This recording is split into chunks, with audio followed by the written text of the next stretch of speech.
วัดพวกเอา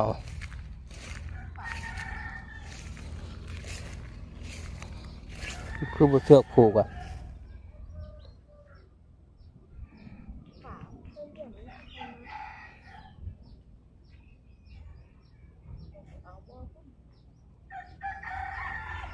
บินไปวานบอกคุณเถิน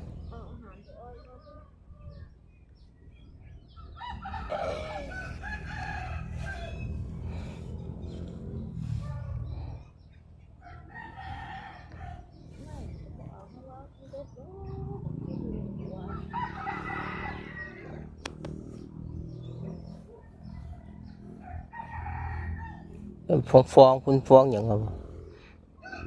ต้นพุ่งก็หักไว้บอกเผาต้องซะน้ำทิ้งตัดยอดทิ้ง